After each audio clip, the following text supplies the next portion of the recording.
So Fox and Friends weekend host Rachel Campos-Duffy joined members of Congress as they toured the world's largest offshore oil platform in the Gulf of Mexico. And she joins us on the couch to give us a report. It was fascinating. Good morning. It was absolutely fascinating. By the way, I had to go through 7 hours of helicopter crash training, a course in that. For the ride out. For the ride, just to be a passenger. Just to be a passenger, and they take safety very seriously there at Shell and at Appomattox. I can't believe what I saw. I mean, it is the most incredible thing to see, this human ingenuity, this floating platform. Take a look at what I saw, and then we can talk on the other end. Okay. Roll it. We're in the Gulf of Mexico. We're heading 80 miles off the coast of Louisiana to the Shell Appomattox oil platform. It is the largest one in the Gulf of Mexico. Every day we're producing oil and gas. It comes up through a number of wells and then exported off to shore. This operation can produce up to 140,000 barrels a day. That's over 3 million cars that it can fuel. We're going to also be meeting Whip Scalise and a delegation of members of Congress who are here to check out our offshore oil industry. We just landed on the platform. Let's get going on the tour. On Appomattox alone, we have 20,000 chain links that we actually use to moor us out into place. Moorings are what keep this thing afloat. Power generators generate a ton of heat. You pass water over that hot air, it flashes to steam. We can use that steam to generate more power. And the steam is created from the process that you're already doing. We have free power and greater for the environment. You go like zero emissions. One of the things that most impresses you when you come out here is the cleanliness of the water here. You know, people who say that this isn't done in a clean and efficient way, take a look. It's like blue Caribbean water. You see the brilliance? It's a drill ship. They're drilling the wells for this vessel. So this vessel doesn't drill. It's where we do all the gravity separation. Water goes here, oil goes here. So by this time, the gas is dry, it's separated, and it's on spec, ready to go to the pipeline. And we measure it right here. Yes, sir. All these meters that you guys have, the cybersecurity threat today is very real. It is very real. How are they monitored?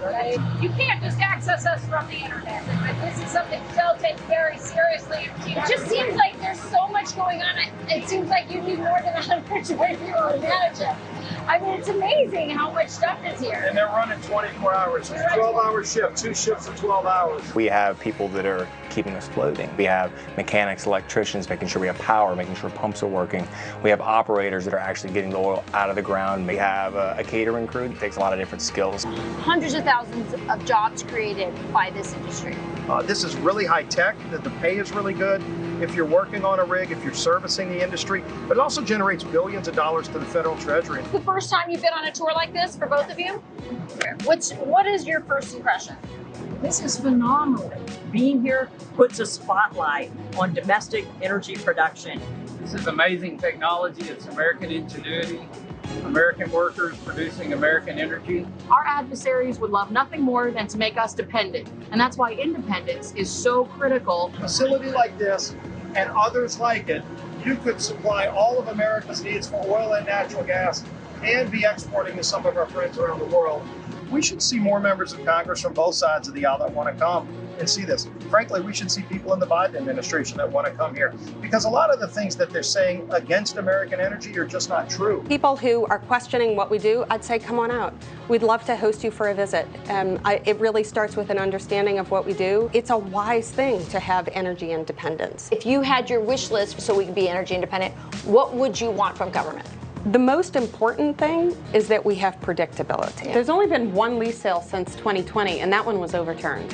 We don't have a 5-year plan in place that will dictate how lease sales will go going forward. You know, the biggest concern about what the Biden administration is doing is that they are making it harder for America to be energy independent years from now, which means we're going to be more dependent on foreign nations for our energy supply. That's bad for America.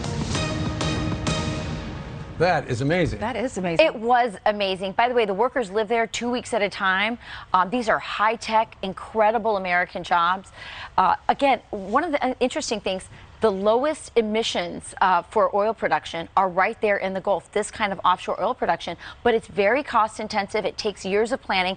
And as the woman from Shell explained, you know, we haven't had a new lease in, you know, since 2020. That means there's uncertainty about what we can get moving forward. Yet they accuse the oil and gas companies of gouging, which is such audacity. They're trying to destroy them while saying they're gouging. They say, no, it doesn't make sense for me to drill if you're going to, we're going to invest all this money and then you're going to pull the rug out. That's exactly right. Investments are dropping because people see uncertainty.